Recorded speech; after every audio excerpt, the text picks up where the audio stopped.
Hello there. Thank you for clicking on this video. This is a video that is simply for practice problems on quadratic equations. There's no content or lesson except what is covered in the explanations of the solutions to these equations. So the idea is that you will work out the practice problems on the following slide. There are 20 of them, and then check your answers. Now, if you are able to get the correct answer and understand all your work, then you are good to go. You don't need to keep watching more explanations. However, all of the problems will be worked out. So use the video to review the solutions for any problems that you missed. Give each problem your best attempt and then use the video as needed. Now, I say this usually at the beginning and then at the end, but there's no end to this video other than hey, we're done with the problems. So if you find this video helpful, please give it a thumbs up. It takes about a second to hit that thumbs up. And that just lets me know that like big problem sets and review with the explanations and that flexibility, like that's something that is helpful for the people that are watching these videos. So without further ado, here are the mixed practice problems. Go pause the video and take however long you need to work out as many of these as you feel like doing.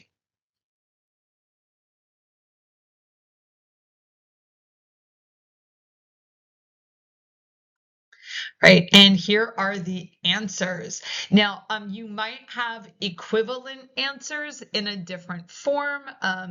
That is sometimes okay and sometimes not as good, okay? So if it's got a square root in the answer, you should probably also have a square root in yours and not have it converted to a decimal. If you see something like this and you have a square root, but it's a different square root, like I think that one's a 12, that's a simplification issue, so you might want to just like forward through the video to the very end. Some of the ones like these, typically like that would be okay because of how those problems were being solved. So pause the video again and check your solutions.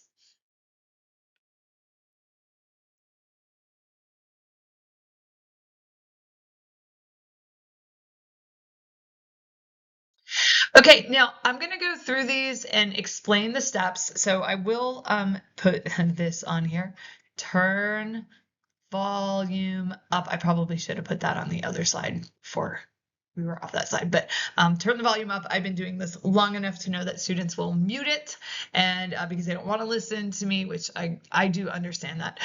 But the explanation is important, not just that you have steps on a page, but that you hear and see where the solution is coming from. So these ones you were asked to solve using square roots. And the first one you could also solve by factoring. You could use the quadratic formula. Factoring is probably the direction that you might be inclined to go. But the directions on this one do ask you to solve it with square roots. So to solve it with square roots, you would add 16 to both sides. Negative 16 plus 16 is 0, and 0 plus 16 is 16. And so what we're looking for is what number squared gives us 16. Now, you might know just like from thinking about it, oh, like that's 4. But the way we go about doing it is we operationally undo the squaring with a square root. And it's not just a 4 that will work. It would be a positive 4 and also this negative 4. So the square root of x squared is just x, and then the square root of 16 is 4. And we need to have that plus or minus there because 4 times 4 is 16, but negative 4 times negative 4 is also 16. And so we have to grab both of those solutions. And that's easiest to see when your answer is an integer. It's a little bit harder to see on some of the other problems here, but so it's good to review that at the moment, like right then and there. For the second one, you've got x squared is equal to 17. Well, that's not an integer that we know of.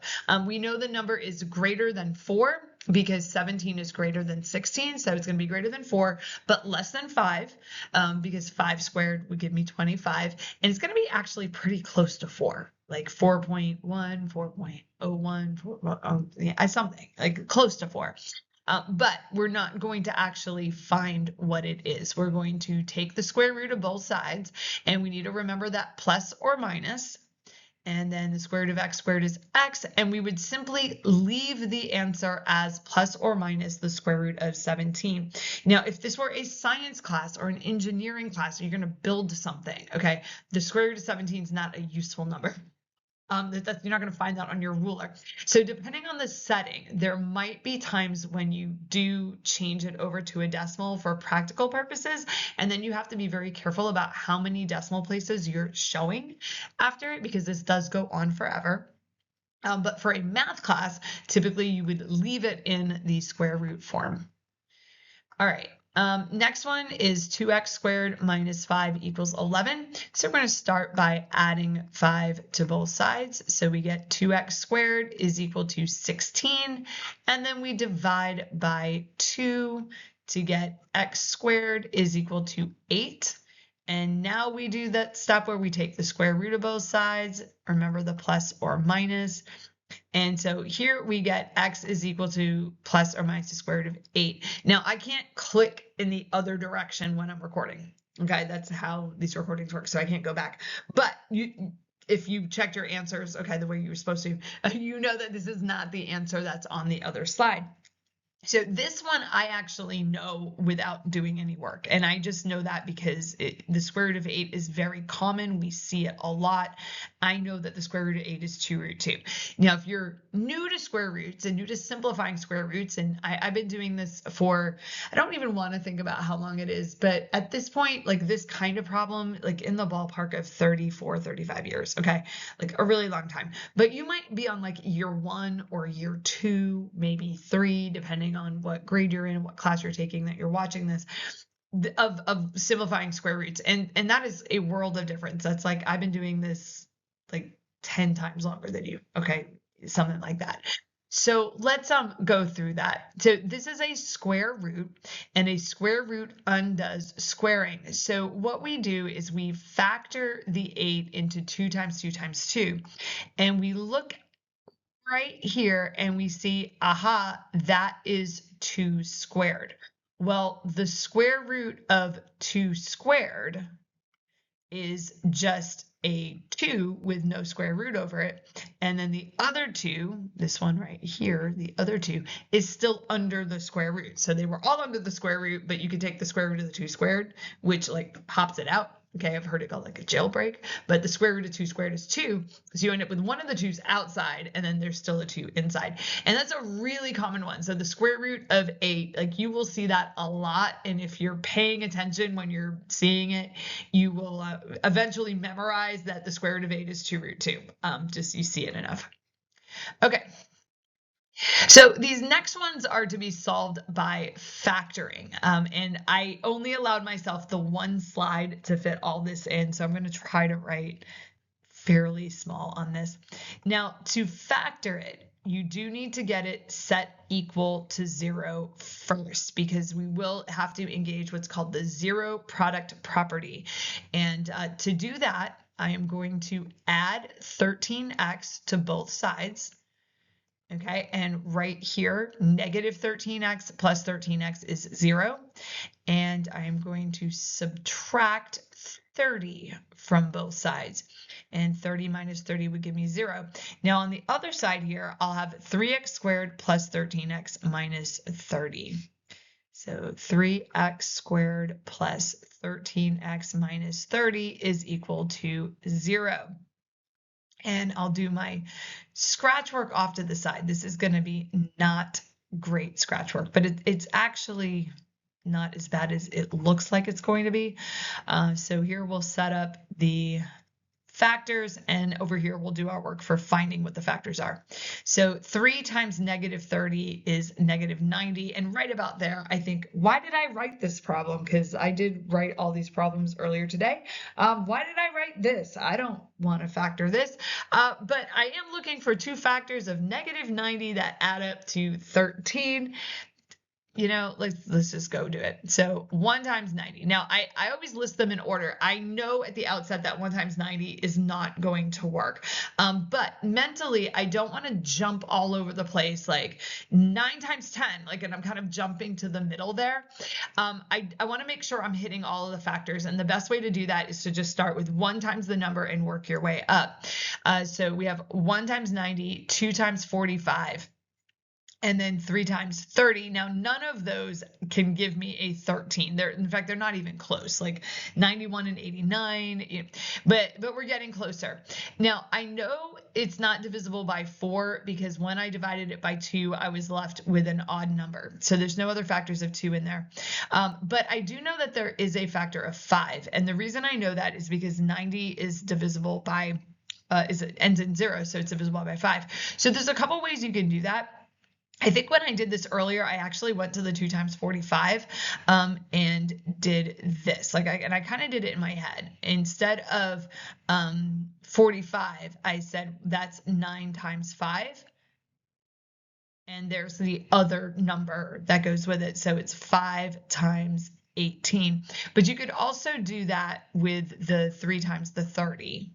Okay, so you could do 3 times 6 times 5. 30 is 6 times 5, and there's your other factor. And that is the one that we want that adds up to 13.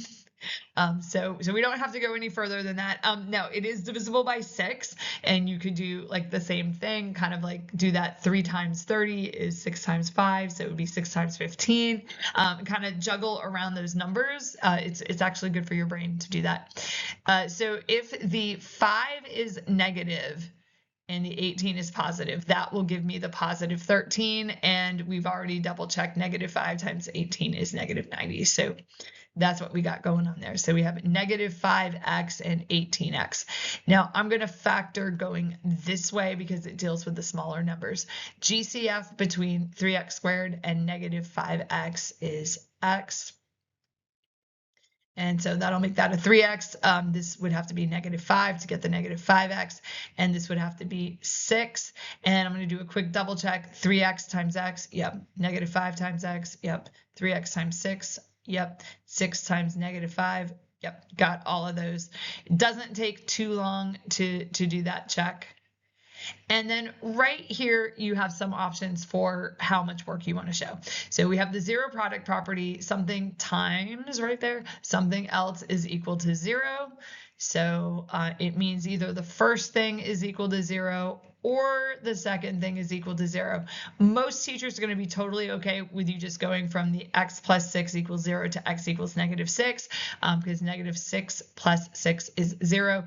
You might want to write minus 6 minus 6. That's kind of up to you.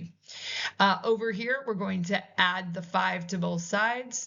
So we get 3x is equal to 5, and then divide by 3, and that gives us our other answer, which is maybe a little bit less obvious. So that took me less than 5 minutes to do, with a lot of explanation in there. So it might be comparable for you, maybe a little bit longer, depending on the number sense, like how comfortable you are with stuff. All right, number 5. We have 4x squared plus 24 equals 20x.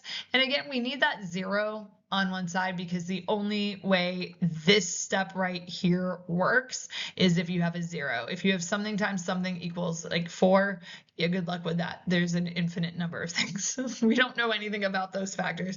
Well, I mean, we might know a couple things about the factors, but yeah, you know what? Let's not go there. So let's subtract the 20x. And what I'm going to do is subtract the 20x in the middle, because I know that's where I want my x to be positioned. Ultimately, I want the negative 20x to go x squared and then the x and then the constant. Now, I didn't look at this one, I didn't really talk about it because 13 in the other problem is a prime number, and it's not a factor of, well, 3 is a prime number too, so we're done. But this one does have a GCF, and in order to make our factoring as easy as possible, we want to find the greatest common factor. 4, 20, and 24 are all even, so you have a common factor of 2, but if you factor out a 2, and I would not recommend writing this down, if you factor out the 2, what what you'll notice is that you are left with even numbers still. So a 2, a 10, and a 12. Well, that means you can factor out another 2. And so you could actually just factor out another 2 here. Did I get that? Yeah, okay. Now, an easier way to do that would be to just recognize that you have a GCF of 4 at the beginning. So you have 4 times 5 is the 20, and 4 times 6 is the 24. But it's nice to actually see that. If you do miss the GCF, like the greatest common factor, so you got a common factor, but not the biggest one, you can actually just factor it again and just keep getting a bigger one out. And if the numbers are really big, that is kind of what like all of us would do. All right, I'm gonna hop on over here for space because it's getting a little cozy. All right. So this makes our factoring so much nicer because I can deal with an x squared in a 6 instead of a 4x squared in a 24. I didn't want to deal with a 4x squared in a 24. 1 times 6 is 6. Sorry, I just heard a weird sound coming from another room. It might be my cat. I don't know. Right, factors of 6 are 1 times 6 and 2 times 3. And I am looking for a pair of factors that add up to -5 and multiply to +6. So this is one of the situations that gets a little weird because I can get a -5 2 different ways. I can get it with 1 and -6, or with -2 and -3. Both of those pairs add up to -5. So that's why I always do that, like double check again, because it's got to meet both requirements. It's got to add up to the -5, but I got to make sure that they multiply to give me that 6. 1 times -6 would give me a -6 here. -2 times -3 would give me the +6. So this is the one that we want. So we want -2x and -3x. GCF, pick a direction. It's going to be x either way. This will be -2x, -3, and that looks pretty good. So we have x minus 2 and x minus 3. Now we've got 3 factors here that are multiplied together. 4 times, so 4 is one of the factors, x minus 2 is one of the factors, and x minus 3 is the other factor, and the product is 0. But 4 cannot be equal to 0. Now, if it were 4x, like, yeah, that could be equal to 0, but not 4. 4 does not equal 0. So usually right here, we will just leave that out. Okay, and so x could be equal to 2 because 2 minus 2 is 0, or x could be equal to 3 because 3 minus 3 is 0. Now, if you did not get the GCF out, okay, so if you did this out and you pushed through all the things and you had the 24 and you found all the factors, you should have still gotten x equals 2 and x equals 3. You just got there with much, much bigger numbers than what you needed to do. So make a note on yours. If you watched it, I mean, you might not have even watched it because you noticed you got the right answer. So you can do it the hard way if you want. I mean, it's always your call. Okay, last one of the factoring ones. So 8x squared plus 6x plus 1 equals 0. And we'll go ahead and set up the factors. And so we have 8x squared and we have a 1. 8 times 1 is 8, and we want 2 factors of 8 that add up to 6. Our candidates are 1 times 8 and 2 times 4. 2 times 4 looks good to me. 2 plus 4 is 6. 2 times 4 is 8. Okay, so 2x and 4x. This one, the GCF factoring, like on the area model, is a little bit trickier because there is a common factor of 2. 8 and 2 have a common factor of 2, and then x squared and x have a common factor of x. So the greatest common factor is 2x, which means this is a 4x, which means that's a 1. 2x times 1 gives you 2x, and 4x times 1 gives you 4x, and 1 times 1 gives you 1. So beautiful. 4x plus 1, 2x plus 1, and this is a 2-step equation. With my students, I would be okay with them doing that, but I typically am teaching a little bit higher level, so they've done this a lot. If I were teaching a lower level, and by lower level, what I mean is like algebra 1 instead of algebra 2. Okay. It has nothing to do with whether it's an honors class or anything like that. 2x is equal to -1, and then the dividing by 2. Okay, we'll get you there. Over here, if you subtract, you get -1 and then divide by 4. So x is -1/4. But again, those are two-step equations. And if you've done plenty of practice, if you go back to some of the videos on like two-step equations, multi-step equations, you can get really good at doing that. Okay.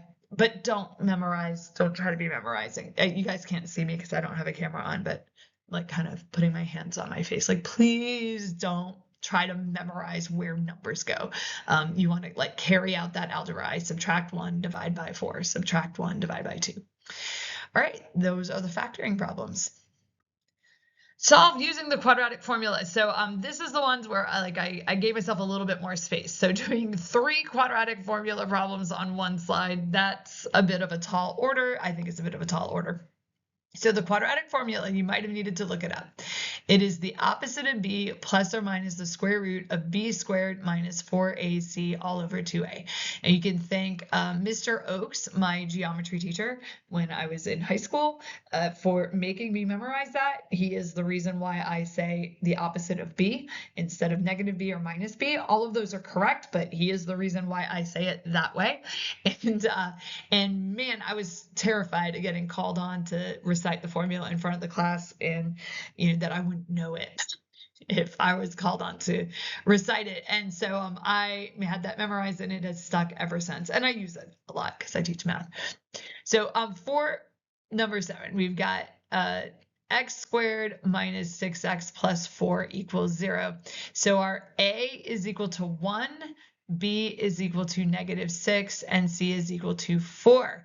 Under no circumstances are you to tell me or anybody else that a is equal to x squared or a is equal to 1x squared. Okay, a, b, and c are always number values and number values only. You are never, ever, ever plugging x's into this. This is always just numbers. So I know I said in the video for this, copy down the formula, just do it. It doesn't take you too long, and it reinforces it. So the opposite of b is -6. So the opposite of -6 is +6, and that is why he wanted us to memorize it that way. Minus b squared, strongly encourage you to put that in parentheses. Okay, if you do not and you dump it in your calculator without the parentheses, it will lead you to the wrong place. -4 times a times c all over 2 times 1. I would not usually require my students to write 2 times 1. As soon as they go to write it, they know what that is. -6 times -6 is +36. -4 times 1 times 4, which is 16, over 2 times 1, which is just 2. And 36 minus 16 is 20. All right. Coming back up here. All right. So where do we go from here? So we need to simplify the square root of 20. So I'm going to do the scratch work over here to the right, and I am going to erase it. All right. So the square root of 20, that is 5 times 4, and 4 factors into 2 times 2, and there's your perfect square. Okay. And you might not even have to go that way. That far, you're like, oh, 5 times 4, that square root of 4 is 2. So the square root of 2 squared is 2, and what's left under the square root is the root 5. So this simplifies to 2 root 5. I'm now back over in the body of the problem. And one more step here. This would be 6 over 2 plus or minus 2 root 5 over 2. Well, 6 over 2 is 3. And 2 over 2 right there is 1, leaving me with 3 plus or minus root 5. Now for space, I'm going to go and clear that up. And I'm going to rewrite that in the next problem anyway, so we'll go ahead and clear that up as well. All right, next one. 2x squared plus 6x plus 3 equals 0. A is 2, B is 6, C is 3, which is nice in that they are all positive, so we don't have to tangle with the negatives. X is equal to the opposite of B plus or minus the square root of B squared minus 4AC all over 2A. And we're going to go plug those in. So we have the opposite of B. B is 6, so the opposite of 6 is -6, plus or minus 6 squared minus 4 times 2 times 3 all over 2 times 2. And things that I am generally okay with my students doing when my students are doing quadratic formula problems out. If this is a fairly small number and they can square it in their heads, I am okay with them jumping right to the 36 there.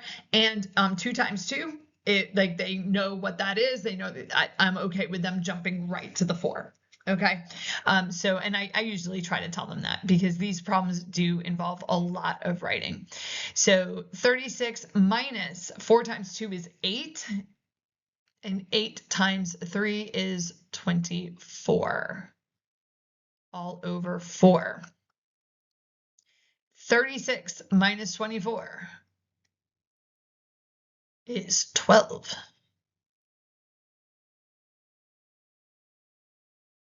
Still under square root. And now we've got to simplify the square root of 12. So 12 factors into 2 times 6, and 6 factors into 2 times 3. There's my perfect square. So the square root of 12 of 2 squared is 2, and the 3 is still stuck under the square root there. So 2 root 3 over 4. Okay, so how do I want to show you this? Oh boy. In the last one, they divided out. They both divided out, and so I split it into 2. And you could do the same thing here. So I'll kind of show you that way. So you could do the same thing like that, and then simplify each of the fractions like that from there. So -6 over 4 simplifies to -3 over 2, and then 2 over 4 simplifies to 1/2, and then you could put it back together again. So -3 plus or minus √3 all over 2. You could do it that way, and that would be totally fine. What I would probably do, so if you want to pause the video to write that down because you're like, that made sense, don't get rid of it because it made sense to me. Just pause the video. All right, so I'm going to show you another way to do it because this is how I would probably do it. But maybe not in so many steps. So what's going on in my head is what I do is I recognize that 6, 2, and 4 are all even. And so I know I've got a common factor there. And the common factor is 2. So I'm going to factor a 2 out of the numerator. And that would leave me with that. Okay, so just so you can see what I did there, if I were to multiply this back through, 2 times -3 would give me the -6, and then 2 times √3 would give me the 2 √3. And then this right here, I can see simplifies to 1/2. And so x is equal to -3 plus or minus √3 over 2. Except that I would probably do that in my head because I can see, I'm going to factor out a 2 and the 2 will cancel out in the denominator and give me a 2. Either of those work. So you can split them up, simplify them separately. And that sometimes that might be necessary because you might have something that will simplify on one side, but not the other part. One part of it will simplify and the other part won't. Or you can do it this way. Now, if you stopped the problem right here, okay, you didn't make any mistakes. Okay, that is not something that's a mistake at all, but it's not simplified all the way. And so your teacher will probably grade that accordingly, depending on your teacher's expectations for simplifying. Sometimes I do not require it to be simplified. Sometimes I do. And even places like the College Board will kind of have different things depending on the problem, how far they expect you to go. All right. Last quadratic formula problem. So for the quadratic formula, as with factoring, you do need to have it equal to 0. And so we do need to go through this process of adding the 2x to both sides, and then subtracting the 1. And so we get 3x squared plus 2x minus 1 equals 0. You could also, if you wanted to, subtract 3x squared from both sides, and that would put your 0 on the other side. And then you'd have to like play around with these guys. Okay, these ones would have to be switched to make sure you got them in the right order. So it would be minus 2x plus 1. And I do have a short video that like I can try to link to that will like just explain why those don't matter. It does not matter which way you do them. So both of those will work in terms of the quadratic formula. So if I can remember, I will link that up here somewhere so you can check that out. Okay. A equals 3, B equals 2, C equals -1. And quadratic formula, the opposite of B plus or minus the square root of B squared minus 4AC all over 2A. The opposite of B. Well, B is 2, so the opposite of 2 is -2. Plus or minus the square root of B squared, 2 squared minus 4 times A, which is 3, times C, which is -1, all over 2 times 3. Now, in this one, I have not done this yet, but on this one, it might be helpful for you to do this. Right there, I did that in the green, where we changed that to plus a negative, because when I have the minus sign, which also functions as a negative, and then I have another negative in there, things can get a little bit messy arithmetically. 2 squared is 4. -4 times +3 is -12, and -12 times -1 is +12. So this is actually adding 12. 2 times 3 is 6. -2 plus or minus the square root of 16 over 6. And what that tells us is that we could have factored it. So as soon as you get something under that square root that you're like, oh, I'm happy about this because the square root of 16 is 4, then what you know is that this one could have been solved by factoring. So we're going to split this into 2. We have 2 plus 4 over 6 and 2 minus 4 over 6. 2 plus 4 is 6, and 6 over 6 is 1. So that's one of my answers. 2 minus 4 is -2, and -2 over 6 simplifies to -1 over 3. And so there are the answers. Now, I have had students way back in the day that would refuse to factor things, like would not factor things. And so what one student in particular that I'm thinking of would use the quadratic formula to get the answers and then work backwards to the factors. And so what he would do is something like this. He would say, well, if x equals 1 is the answer, then x minus 1 had to have been one of the factors. And if x it could be -1/3, that would have come from like that, x plus 1/3. But the way you would get the 1/3 is you would subtract 1 and then divide by 3. And so he would kind of pull that little move, and he would work his way backwards to the factors that way, which is fine. It's a lot of extra work, but like that's what he would do. So like throw that out there. If you're in a pickle, you can try it. All right, so these ones are just solved by graphing. So these ones don't require any work, but they do require you to know how to use Desmos and what to put into Desmos to be able to solve these by graphing. And there are some options, particularly with number 11. You have a couple of different options for how you could go about doing that, but I showed you one particular way when we talked about this. So the first one I have there, so that's 2x squared plus 11x plus 12, and what you do is you graph it as y equals instead of with the 0. The 0 will sometimes work, but it can be a little bit hinky, and it doesn't he doesn't always get it right. So I always recommend going with the y equals. And what you're looking for is where y is equal to 0. Well, y is equal to 0 at the x-intercepts. And so you want to know what's the x value and y is 0.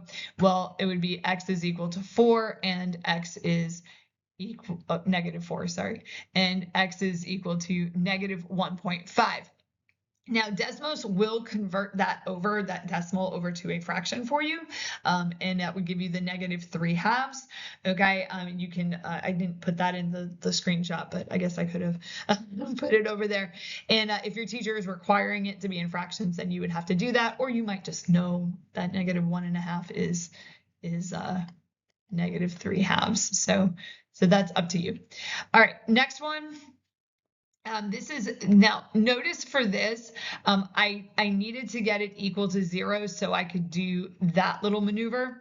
And so what I had to do before I could put it in there is subtract 9x from both sides and add 8. And so we have x squared minus 9x plus 8 is equal to 0. And then the way we graph that is with the y being equal to 0. So that we can look for those x-intercepts. And as you can see, they are at 1 and 8. So x is equal to 1 and 8. Now, the other way you could do that, okay, so there is another way you could do that. You could do this. You could do y is equal to x squared, and then y is equal to 9x minus 8. And then you would look for where they intersect. Okay, so that is another option. So in other words, you take the left side of the equation and you make that into one graph, and then you take the right side of the equation, you make that into a different graph. But what are you interested in? You're interested in where they are equal. And so on the graph, that would be where they intersect. And so that would also get you to your answer there. And the last one, we have y equals x squared plus 10x plus 25. And you'll notice that, so x is equal to -5, but notice the graph there, okay? I kind of drew over it. It actually comes down and touches the graph. So the way in my head, and like literally this is how I think of it in my head, that a quadratic typically has two solutions, one for one direction and the other for the other direction. If the intersection point is right on the x-axis, it means it counts twice, meaning it counted like one time for the way down and it counted again on the way up. Now this one is factorable. And if you factored it, it would factor into x plus 5 times x plus 5. And you can see that, yes, this would generate the answer of x equals -5, and it would come up twice.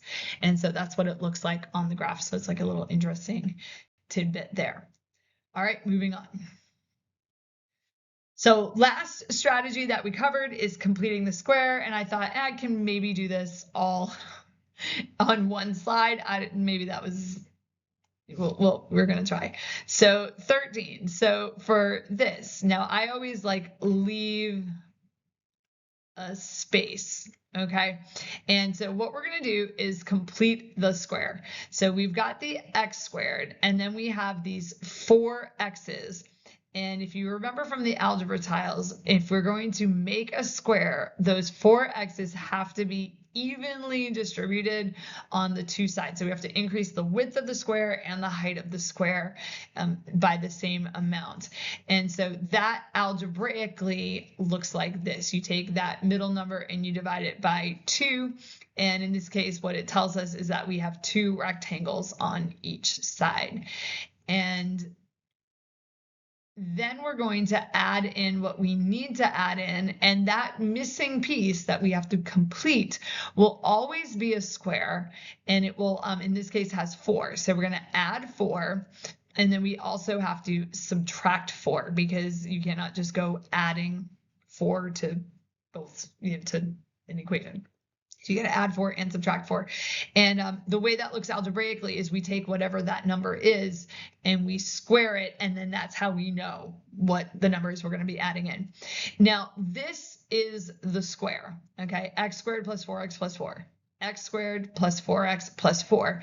And I know from how the tiles work that that is an x plus 2 times an x plus 2. So that is x plus 2 all squared, and that's a minus 5. Now, the way we kind of look at that algebraically is we just say, well, take that number, whatever that number is, and that'll be what goes in your like squaring spot here. All right, now we'll add the 5 to both sides. So we get x plus 2 all squared is equal to 5. And now we go back to that very first strategy where we engage the square roots. We just got to remember that we have a plus minus going on. So the square root of something squared just gives me the something, which in this case is x plus 2. And that is equal to plus or minus the square root of 5. And then we'll subtract 2, and typically we will just put it out front. Now, could you say this like plus or minus the square root of 5 minus 2? Yes, you could, but it can sometimes lead to some confusion about what is exactly under the square root, especially if your square root gets a little bit sloppy. We don't typically do that. All right, next problem is 14. So this is x squared minus 6x. We're going to add something to that. And then we're going to subtract the same thing that we added. And looking at the area model here, we've got these negative 6x's, and we're going to have to split them up. And I'm running out of space. Split them up on both sides. And we represent that by negative 6 divided by 2 gives me negative 3. So these are all negative x's. And they go on each side. And then we have to complete the square. And that will always be, however many you have there, squared. So this will be negative 3 all squared. And you can count them there if you'd like. I did get 9 squares. Okay, so we're going to be adding a 9. And that means we also have to subtract the 9 because we cannot just go adding 9s willy-nilly. X squared minus 6x plus 9 is my square, and the dimensions of that square are x minus 3. You can also grab the minus 3 from over there. So this is x minus 3 all squared minus 7. So 2 minus 9 is negative 7. Then we'll add the 7 to both sides. So this gives me x minus 3 all squared equals 7. And we engage that square root. Don't forget your plus minus. So this gives us x minus 3 equals plus or minus square root of 7. And we'll add 3 to both sides. So x is equal to 3 plus or minus the square root of 7. Okay. And last but not least, we have x squared plus 6x minus 3 equals 0.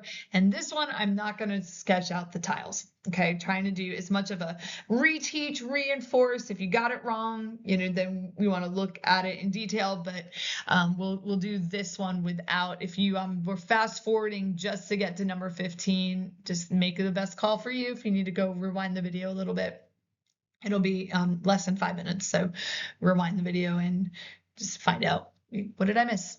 All right, so when we complete the square here, we're going to add something, and then whatever it is, we're also going to have to subtract it. And we can find that by doing 6 divided by 2, which gives us 3, and then 3 squared gives us 9. So 9, once again, is the number that we're adding or subtracting. But this time, we were dealing with the positive x's, not negative x's. So it is x plus 3 all squared minus 12, adding the 12 to both sides. So x plus 3 all squared is equal to 12. And we'll go ahead and square root that in all its fun there.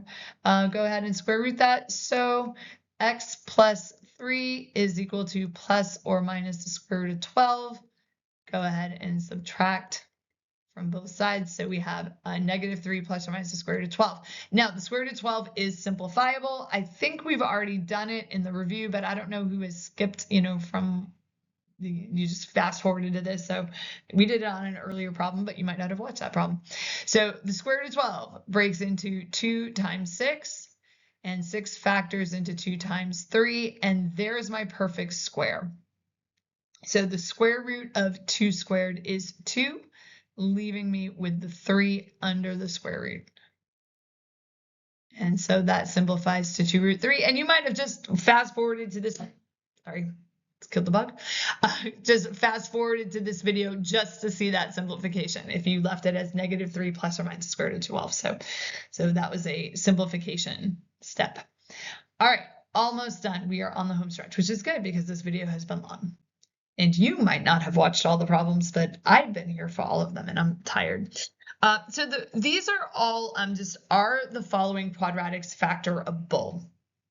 So these are discriminant problems. And the first one, inconveniently enough, is not in the right form. Now, you might be able to do this without changing the form over, but I don't recommend it.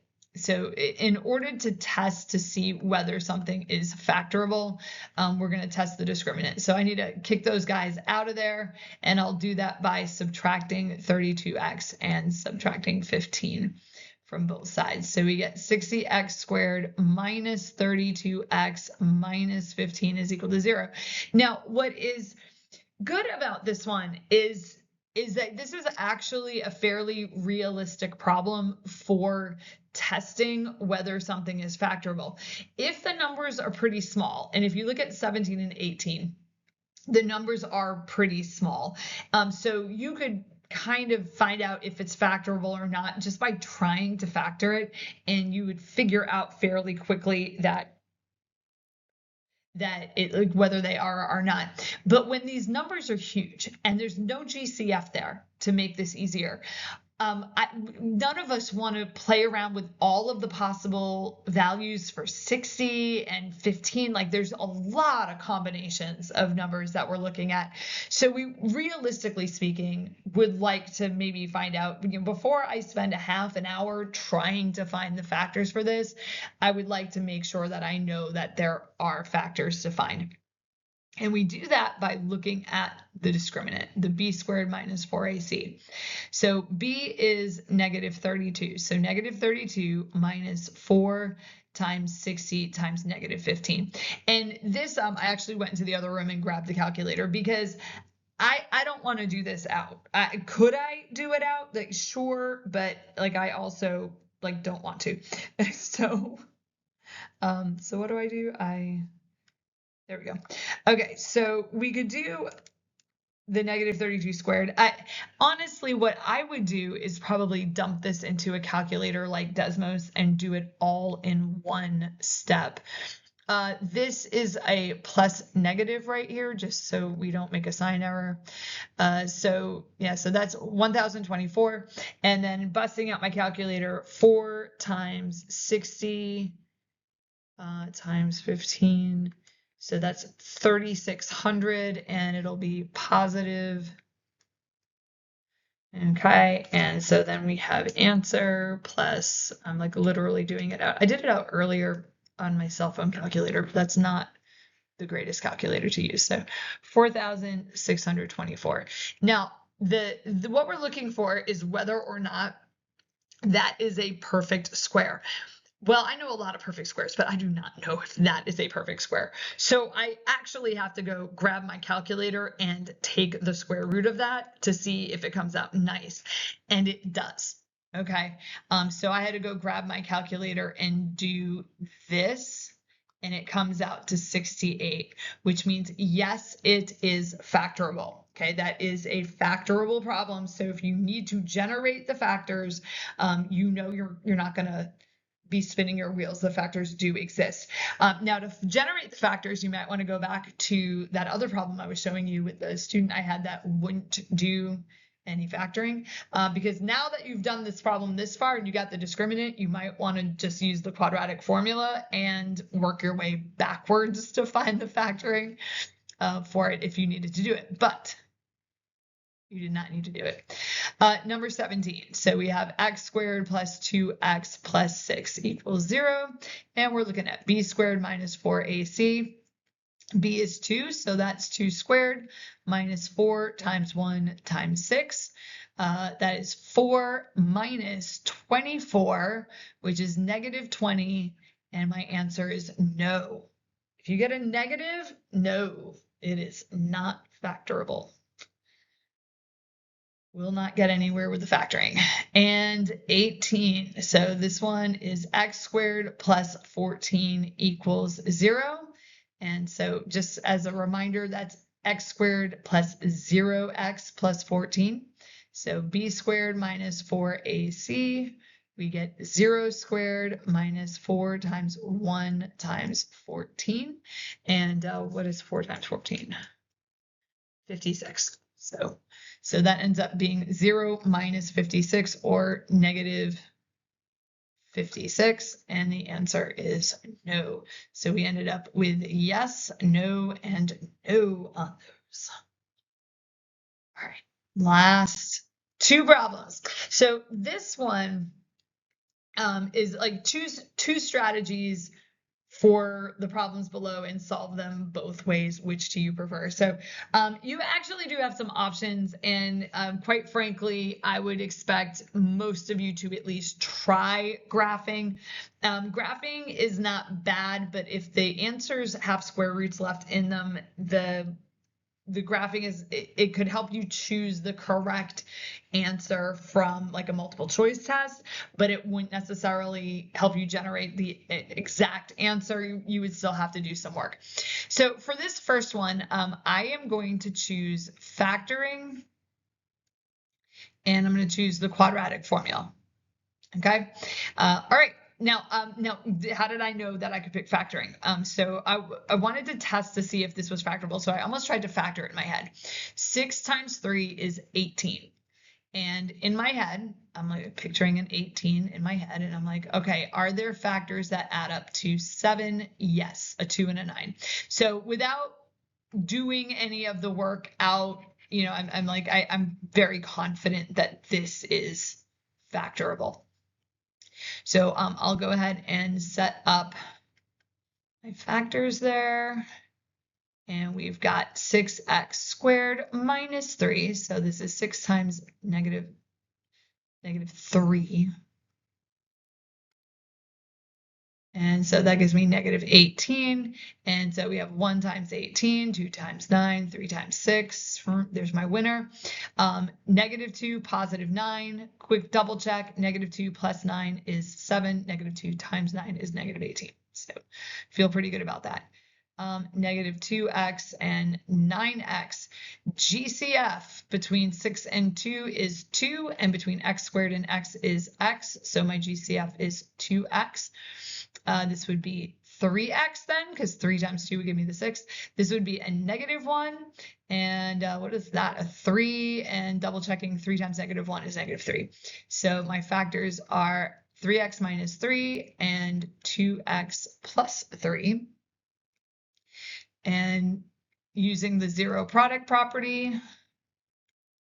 Okay, and then however many steps you would like to see. So we'll add 1, divide by 3. So x is equal to 1/3.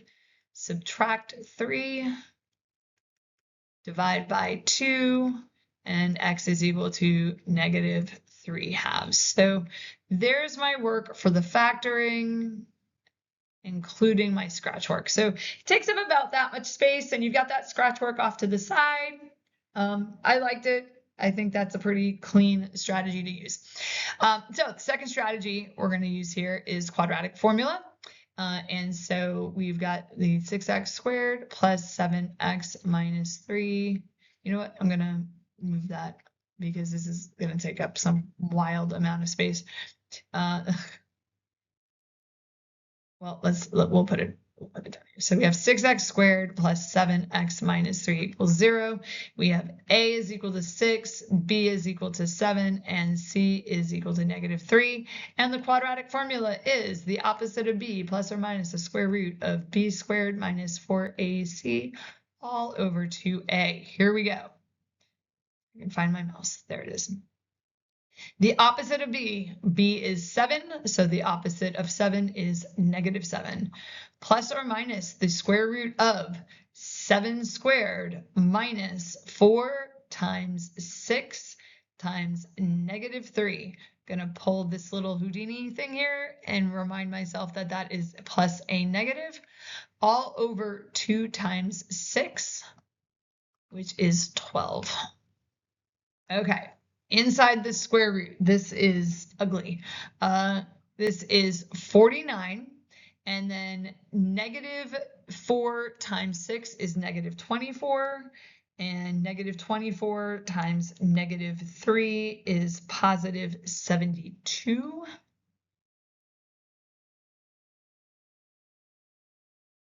All over 12, and then 49 plus 72 is 121. Thank heavens. That was like, and now we knew it was factorable because of the kind of answers that we got doing it the other way. And I realize I fix this. There we go. Copy that as a 16. It's 12. Okay, the square root of the square root of 121 is 11. So we end up with -7 plus 11 over 12 and -7 minus 11 over 12. -7 plus 11 is +4, and 4/12 is 1/3. -7 minus 11 is -18, and then those are both divisible by 6. I was going to say 4 at first. 18 divided by 6 is 3, so we get a -3. 12 divided by 6 is 2, and there they are. Now, I can tell you which one I prefer. I prefer the factoring.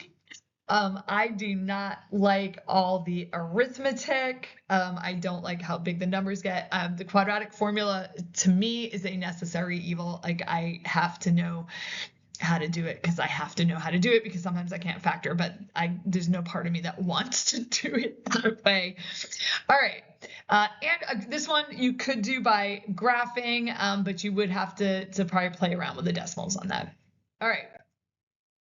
This one does not factor. So for this one, we are going to use the quadratic formula and completing the square, which I'll abbreviate CTS on that one. And because it is not factorable, if you were to graph it, you're going to get kind of nasty answers. So which one you want to do first? Whatever. Let's do the quadratic formula first. So A is equal to 1, B is equal to 6, C is equal to -2. X is equal to the opposite of B, plus or minus the square root of B squared minus 4AC all over 2A. Opposite of B, well, B is +6, so the opposite of +6 is -6.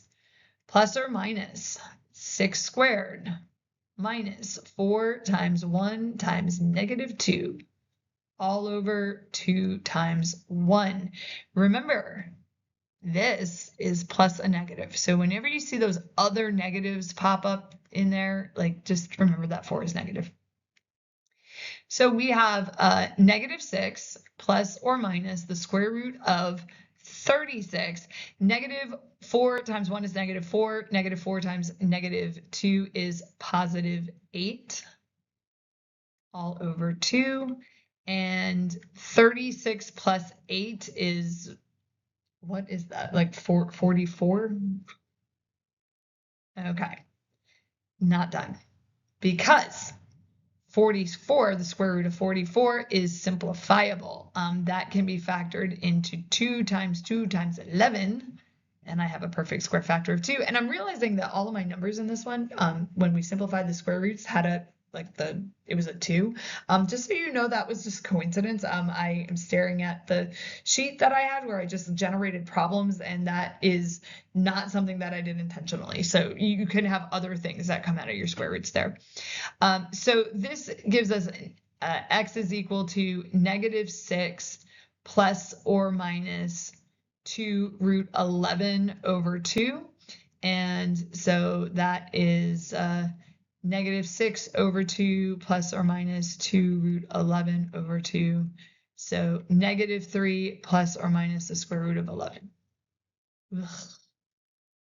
That is a genuine, like, I'm tired. I've been doing this for an hour now. So hopefully you haven't watched the whole video, because that's a lot of math. But I mean, and that would mean you got all of them wrong, unless you're really an overachiever and you just really want to get the explanation and you had like an hour and you're like, I'll listen to somebody do these problems this many times.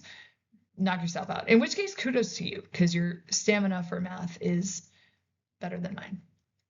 Okay, so completing the square. So we are going to take the 6, and I'm going to do the scratch work down here. 6 divided by 2, and that gives me 3. And that tells me how many of those x's go on each side of my square that I'm going to try to make here.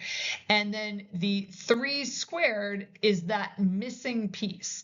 So we're going to add 9 pieces to complete our square, which is going to give us a square that is x plus 3 by x plus 3 minus the 11.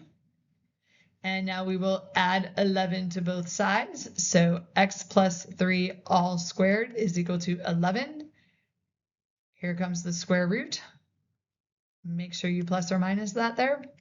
And so square root of square, you get what's inside. So x plus 3 is equal to plus or minus the square root of 11. And subtract the 3 to get -3 plus or minus the square root of 11. Now, for me, for this problem, I prefer completing the square. Okay, completing the square is the best method for this problem.